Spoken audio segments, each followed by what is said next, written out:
ಚಿಕ್ಕನಮಕ್ಕಿ ಜಲಾಶಯ ಆರಂಭವಾದ 1964ರಿಂದ ಇಲ್ಲಿವರೆಗೆ 21 ಬಾರಿ ನೀರನ್ನು ನದಿಗೆ ಬಿಡಲಾಗಿದೆ. ಈ ನೀರನ್ನು ಜಿಲ್ಲೆಯ ಕುಡಿಯುವ ನೀರಿಗೆ ಹೊರತಾಗಿ ನೀರಾವರಿ ಸೇರಿದಂತೆ ಬೇರೆ ಯಾವ ಯೋಜನೆಗೂ ಬಳಸಿಕೊಳ್ಳಲಾಗುವುದಿಲ್ಲ ಎಂದು ಶಾಸಕ ಗೋಪಾಲಕೃಷ್ಣ ಬೇಳೂರು ಹೇಳಿದರು.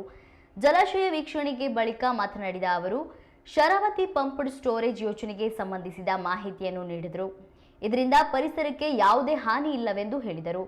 ಸಚಿವ ಮಧು ಬಂಗಾರಪ್ಪ ಸಹ ಪಂಪ್ಡ್ ಸ್ಟೋರೇಜ್ ಯೋಜನೆಗೆ ಸಂಬಂಧಿಸಿದಂತೆ ಇರುವಂತಹ ಗೊಂದಲಗಳನ್ನು ಹೋಗಲಾಡಿಸಲು ಪ್ರಯತ್ನಿಸಿದರು. ಅವ್ರು ಏನು ಕೇರೆ ಮಾಡೋಕ್ಕೆ ಹೋಗೋದಿಲ್ಲ. ಇದು ಸೆಂಟ್ರಲ್ ಗೌರ್ಮೆಂಟಿಂದ ನಾವು ಪರ್ಮಿಷನ್ ಬೇಕಾದ್ರೆ ಬೇರೆದಕ್ಕೆಲ್ಲ ವರ್ಷಾನುಗಟ್ಟಲೆ ತಗೋತಾರೆ, ಇದಕ್ಕೆಲ್ಲ ಬೇಗ ಕೊಟ್ಟುಬಿಡ್ತಾರೆ. Anyway that is a different issue.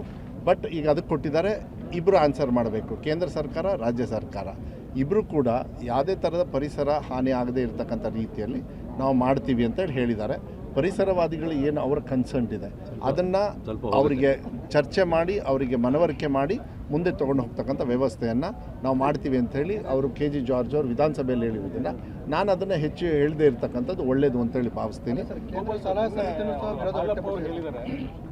ರಾಜ್ಯ ಸರ್ಕಾರ ಕಮಿಷನ್ ಆಸೆಗಾಗಿ ಇದನ್ನು ಮಾಡ್ತಾ ಇದೆ ಪಂಪ್ಡ್ ಸ್ಟೋರೇಜ್.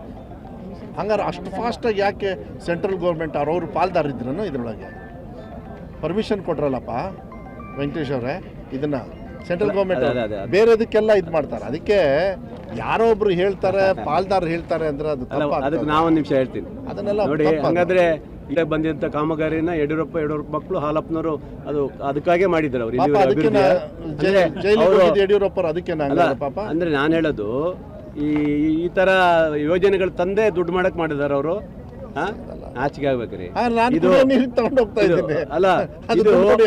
ಇದು ಮುಂದಿನ ಜನರೇಷನ್ಗೆ ಇವತ್ತು ಉಪಯುಕ್ತ ಆಗಿರುವಂತ ಒಂದು ಇದು ಯೋಜನೆ ಇದು ಅಲ್ವಾ. ಡ್ಯಾಮ್ ಕಟ್ಟಂಗಿಲ್ಲ, ಇರೋ ನೀರನ್ನೇ ತಗೊಂಡು ಮೇಲೆ ಹಾಕ್ಬಿಟ್ಟು ಕರೆಂಟ್ ಉತ್ಪಾದನೆ ಮಾಡುವಂಥ ಕೆಲಸವನ್ನು ಮಾಡಿದಾಗ ಇವರು ಇವನು ಹೊಟ್ಟೆಗೆ ಏನು ತಿಂತಾನೆ ಇವರು? ಇವರು ಅದೇ ಮಾಡಿರ್ಬೇಕು. ಹಾಗೆ ಸಿಗಂದೂರು ಸೇತುವೆಗೂ ಇವರು ಹಾಗೆ ಪಾಲ್ದಾರ ಏನ್ರಿ ಮಾತಾಡ್ಬೇಕಾದ್ರೆ ಯೋಚನೆ ಮಾಡಲ್ಲ, ಸುಮ್ಮನೆ ಇದು ಮಾಡ್ತಾರೆ. ನೋಡಿ, ಒಂದಿಷ್ಟು ಅರಣ್ಯ ಭೂಮಿ ಹೋಗಿದೆ, ಅದಕ್ಕೆ ಇವತ್ತು ಪರ್ಯಾಯವಾಗಿ ನಾವು ಇವತ್ತು ರೆವಿನ್ಯೂ ಜಾಗವನ್ನು ಎಸ್ಯುವನ್ನೆಲ್ಲ ಕೊಟ್ಟಿದ್ದಾರೆ.